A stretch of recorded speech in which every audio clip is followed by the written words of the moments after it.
Video के दूसरे खंड में हम लोगों ने सूफी सिद्धांत के अंतर्गत आने वाले 4 सोपान शरीयत, तरीकत, मारिफत और हकीकत पर विचार करने किया और उसकी अवस्थाओं नासुत, मलकुत, जबरुत और लाहुत पर विचार किया था और हकीकत के सोपान तक पहुंचने और लाहुत की अवस्था प्राप्त करने में गुरु की क्या महत्ता है और गुरु के द्वारा क्या क्या निर्देश, उपदेश, आदेश और तौर तरीके बताए जाते हैं, उसका विवरण इस तीसरे खंड में है। गुरु की कृपा से और गुरु के मार्गदर्शन में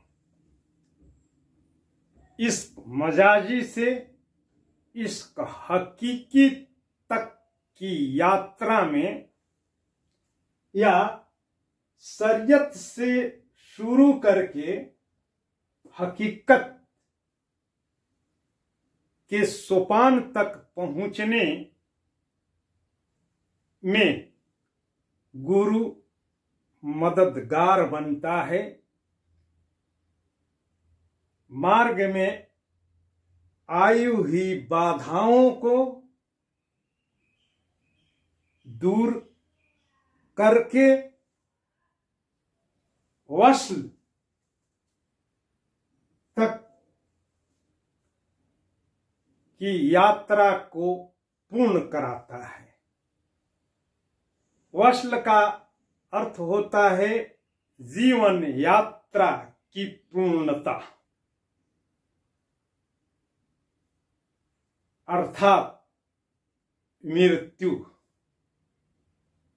और रब से बंदे का मिलन या रब में बंदे का विलीन हो जाना। और इसके लिए गुरु का पहला उपदेश होता है अल्लाह का शुक्रमंद होना। का मतलब हुआ कि उस अल्लाह का सुख का एहसानमंद होना चाहिए जिन्होंने आदमी बनाया अपनी सेवा के लिए। अब यहां पर सोच सकते हैं कि जो दास बनाए उनका शुक्रमंद बनेंगे और तो शुक्रमंद होना है और उस अल्लाह में विश्वास करना है, यानी यकीन करना है, अकीदत करना है कि अल्लाह जो है सर्वव्यापी है और वह हमारी चिंता करता है,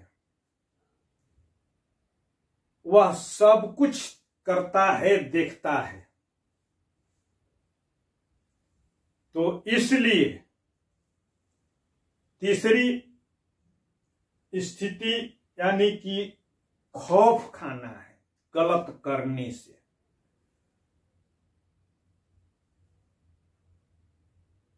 क्योंकि अल्लाह जो है वहदत अल वजूद है, यानी कि उसका वजूद सर्वत्र है। तो कंबल ओढ़ करके घी नहीं पी सकते हैं या डुबकी लगा करके रोजा के दिनों में 2-4 घूंट पानी आप नहीं पी सकते हैं, अगर क्योंकि खुदा देख रहा है। तो गलत या गुनाह करने से खौफ खाना चाहिए।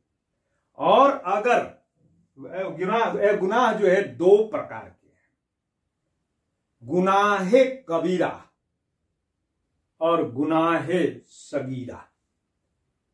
कबीरा का मतलब महान होता है, बड़ा होता है। तो बड़ा गुनाह और छोटा गुनाह, सगीरा का मतलब छोटा गुनाह। बड़ा गुनाह क्या है? तो बदगुमानी, यानी कि जो है अपने आप में जो है घमंड होना कि हम ही हैं। इसको तकब्बुर कहते हैं। तकब्बुर, तकब्बुर।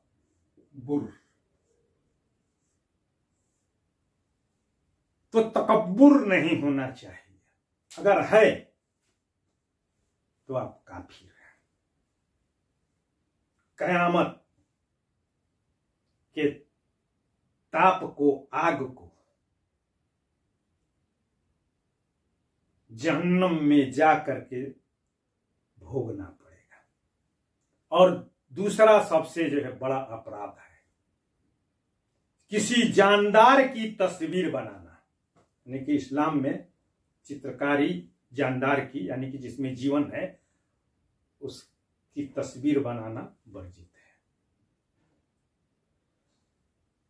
अगर ये हो, और छोटा यानी कि हल्का फुल्का जो है चोरी हो गया, मारपीट, छोटा मोटा, तो वह जो है कोई बड़ा गुनाह नहीं है। हत्या भी कर देते हैं इस्लाम में। अगर अपने इस्लाम के प्रचार के लिए, जिहाद के लिए, तो वह कबीरा नहीं है, सगीरा ही है।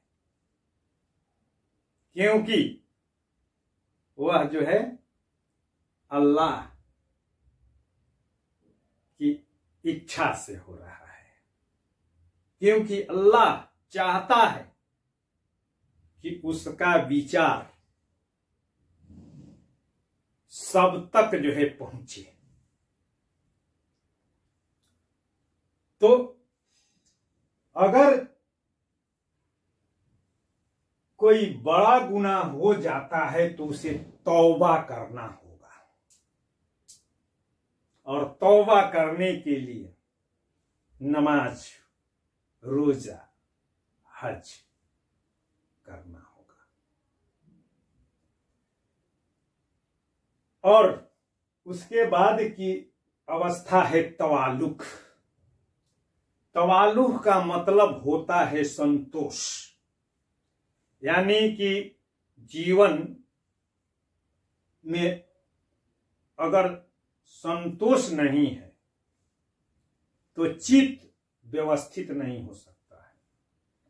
और जब तक चित्त व्यवस्थित न हो तब तक परवरदिगार की इबादत में मन स्थिर नहीं हो सकता है। तो इसलिए, और सबको कष्ट कुछ न कुछ है ही, क्योंकि सुख दुख, बुरा भला ही जो है, बुरा भला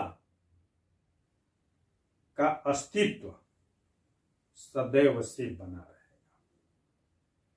तो इसलिए जो कुछ मिला है, या अल्लाह ने जो कुछ भी फरमाया है, नाजिल फरमाया है, उसमें संतोष करना चाहिए। इसको तवालुक कहते हैं। और संग्रह नहीं करना चाहिए, क्योंकि संपत्ति अपने साथ अनेक विपत्तियां लाती है। संपत्ति खुद एक विपत्ति है। तो इसलिए सूफी साधना में फकर यानी कि फकीरापन भिखमंगी, कुछ है ही नहीं, नंगा नहाएगा क्या और निचोड़ेगा क्या। तो फकर यानी कि फकीर बने रहना है और सदैव मुफलिसी में अपने को रखना है, क्योंकि सुख में सुमिरन सब करे, दुख में करे न कोई। जो सुख में सुमिरन करे, दुख काहे के होए। तो परिस्थिति बस ही सही, मुफलिसी में ही अल्लाह और ईश्वर याद आते हैं। इसलिए ये कहते हैं कि मुफलिसी में दिन व्यतीत करना चाहिए और जो है हमारे पास अतिरिक्त में है उसको जो है वारा कर देना चाहिए, यानी कि वितरित कर देना चाहिए, जरूरतमंदों को दे देना चाहिए। और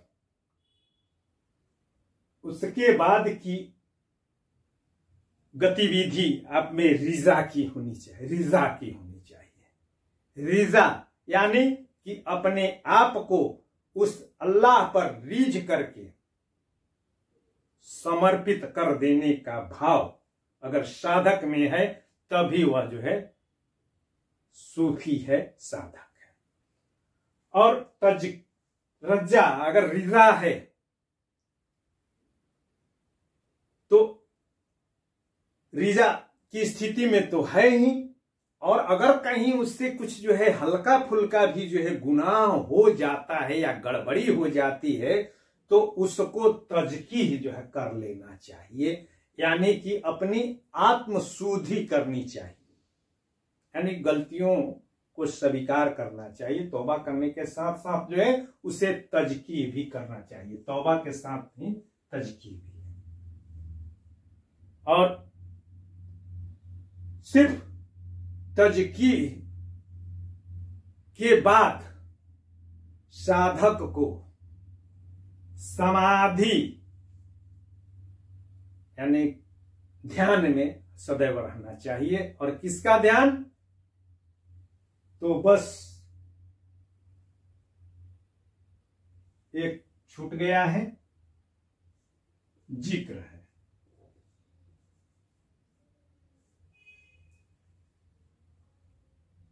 आत्मशुद्धि करते हुए उसे जिक्र करते रहना चाहिए। जिक्र यानी कि जो है अल्लाह के 99 नाम हैं, उन 99 नामों को हमेशा ध्यान में रखना चाहिए, उसको माले में जो है फेरते रहना चाहिए। देखते होंगे पीर फकीर सब जो है माला लिए रहता है। और फना के लिए यानी कि अपने आप को जो है समर्पित करने के लिए, मृत्यु को प्राप्त करने के लिए, क्योंकि मृत्यु के बाद ही मोक्ष है, प्रयासरत रहना चाहिए। और जिक्र के साथ, जिक्र और तजकीह के साथ ही मुराकबा है। मुराकबा यानी कि जो है ध्यान करना चाहिए। ध्यान किसका? अल्लाह का। कितने नामों से? तो 99 नामों से। तब जो है मिलेगा क्या? बकावा, यानी कि मोक्ष की प्राप्ति होगी। अगर मोक्ष नहीं मिल पा रहा है तो कब्र में पड़े पड़े पुनः जन्म का जो है इंतजार करना पड़ेगा, जिसको तनासुख कहते हैं। तो तनासुख न आए इसलिए सदैव अल्लाह का शुक्रमंद रहते हुए उसमें अकीदत रखें और गुनाह न करें। अगर गुनाह हो जाता है तो तौबा करें, हमेशा खौफ में रहें और फकीरा अंदाज आपका फकीराना हो और हमेशा अल्लाह की बंदगी में आप लगे रहें, तब जा करके आपको वस्ल की प्राप्ति होगी, यानी कि मोक्ष की प्राप्ति होगी, ईश्वर अल्लाह की प्राप्ति होगी, और आप अपने आप को उसमें विसर्जित कर देंगे और आवागमन से मुक्ति मिल जाएगी और जन्नत प्राप्त होगा और जन्नत में हूरें मिलेगी, अन्यथा जहन्नम में आपको कष्ट भोगना पड़ेगा। मुख्य रूप से यही सूफी दर्शन है और इस दर्शन को सूफी कवियों ने अपने प्रेम काव्यों के माध्यम से पूरे विश्व में फैलाने का प्रयास किया। हमने देखा कि ये सूफी पूरी तरह शरीयत को नहीं मानते हैं, शरीयत के प्रति इनमें अंधभक्ति नहीं है, ये शरीयत के कर्मकांडों का विरोध करते हैं, इसलिए एक तरह से ये भी काफिर है। बावजूद इनको तत्कालीन शासकों ने महत्व ही नहीं दिया, वरन पद और अपनी बेटी तक इनके साथ ब्याह, कारण कि वे यह सिद्ध करना चाहते थे कि यह इस्लाम सिर्फ तलवार के बल पर कुरान थमाने से नहीं फैला है, वरन इश्क मजाजी के रास्ते से इश्क हकीकी तक की यात्रा कराने का भी प्रयास सूफी या इस्लाम ने किया है। तो ये सूफी कवि जो सिलसिले में बटे थे, जिसका आगे हम लोग तीसरे खंड में बात करेंगे। भारत में 5 सूफी सिलसिले लोकप्रिय हुए, चिश्ती, सोहरावर्दी, कादरी, नक्शबंदी और सतारी। यद्यपि अब्बुल फजल आईने अकबरी में 14 सिलसिलों की या संप्रदाय की बात करते हैं, तो इन सूफियों ने हिंदू घरानों की कहानियों को आधार बना करके हिंदू जनता को प्रेम का पाठ पढ़ा करके उनमें भाईचारा का भाव भरने का प्रयास किया। ये सूफी गैर अरबिक विचारधारा वाले हैं, बावजूद इनको समर्थन मिला और इन्होंने जो अपना साहित्य लिखा उसकी शैली कड़बक शैली कहलाती है। कड़बक का मतलब होता है कुछ नियत संख्या में चौपाई और उसके बाद दोहा देना, इसको कड़बक कहते हैं।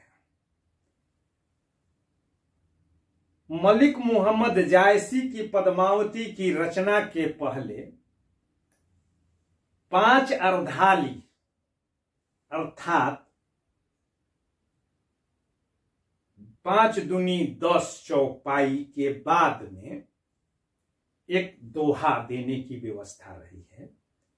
मलिक मोहम्मद जायसी ने 7 अर्धालियों के बाद एक दोहा दिया और यह बाद में भी चलते रहा, मगर कोई ऐसा हार्ड एंड फास्ट रूल नहीं था कि 5 अर्धाली या 7 अर्धाली के बाद ही दोहा देना है, कोई हार्ड एंड फास्ट रूल नहीं था। और इसकी शैली जो है उसे मसनवी शैली कहते हैं। मसनवी शैली का मतलब होता है सबसे पहले अल्लाह को याद करना, उसके बाद उनकी इबादत करना,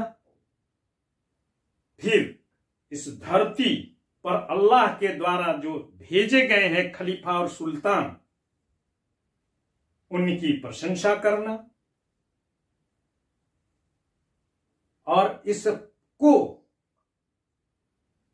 प्रेम के पाठ के द्वारा, यानी कि इश्क मजाजी से इश्क हकीकी तक पहुंचाना, और पहुंचने में या पाने में कथानक रूढ़ियों का, जैसे कि सुख सुखी संदेश अपने यहां होता है, हंस से सुनना, जोगी जोगिनी, जोगी, यक्ष यक्षी से, हंस हंसी से सूचना, किसी की सुंदरता की या वैभव की सूचना पाना और उसके पीछे जो है पड़ जाना, तो ये कथानक रूढ़ी इसको कहते हैं। तो कथानक रूढ़ियों का प्रयोग करना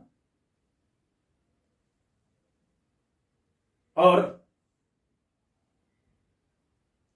उस शैतानों से जूझने के लिए गुरु की शरण में जाना, और उसके बाद कथा को जो है प्रेममय ढंग से प्रबंध शैली में या प्रबंधात्मक रूप में व्यक्त कर देना सूफी विचारधारा का कहें तो एक तरह से वो प्रचार तंत्र है। और ये सूफी दरगाह में रहते थे। दरगाहों के बारे में सुन्नियों की क्या जो है धारणा है, ये पहले खंड में हम लोगों ने जो है देखा है। तो मूल रूप से यही सूफी दर्शन है। निष्कर्ष तौर पर कि अहले तरीकत से इसके इलाही में, अहले तरीकत से अर्थात नियम पूर्वक शरीयत के नियमों के अनुसार चलते हुए इस इलाही में हर वक्त मगन रह लेने या रहने की स्थिति जो इस मजाजी के पथ पर या रास्ते पर चलते हुए इस हकीकी की अवस्था को प्राप्त कर लेना ही सूफी सिद्धांत का मूल ध्येय है, भाव है, विचार है। आज के वीडियो में यहीं तक। इसके बाद हम लोग पढ़ेंगे और उसका वीडियो मैं अपलोड करूंगा कि सूफियों के सिलसिले जो अपने देश में प्रचलित हुए कैसे विस्तार पाए और अपने प्रेम ग्रंथों के माध्यम से, प्रेम कथात्मक काव्यों के माध्यम से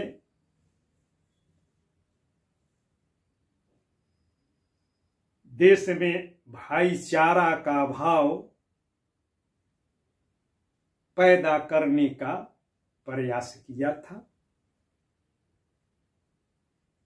और उनका वह प्रेम, कैसे उनका प्रेम ग्रंथ जो कि अधिकांश विद्वानों के अनुसार, विशेषकर हजारी प्रसाद द्विवेदी और बनारसी दास चतुर्वेदी के अनुसार, आज कल के सस्ते और मनोरंजक उपन्यास की तरह था, कैसे वह आध्यात्मिक ग्रंथ बन गया, इस पर हम लोग विचार करेंगे। और अंत में यह कहूंगा कि इस वीडियो को अपने मित्रों के बीच जरूर शेयर कीजिएगा, जिससे कि मेरा यह परिश्रम, यानी कि पढ़ाने के बाद फिर वीडियो तैयार करने के लिए दोबारा परिश्रम करना पड़ता है, बहुत सावधानियों के साथ उसका उपयोग हो सके। बहुत बहुत धन्यवाद। नमस्कार।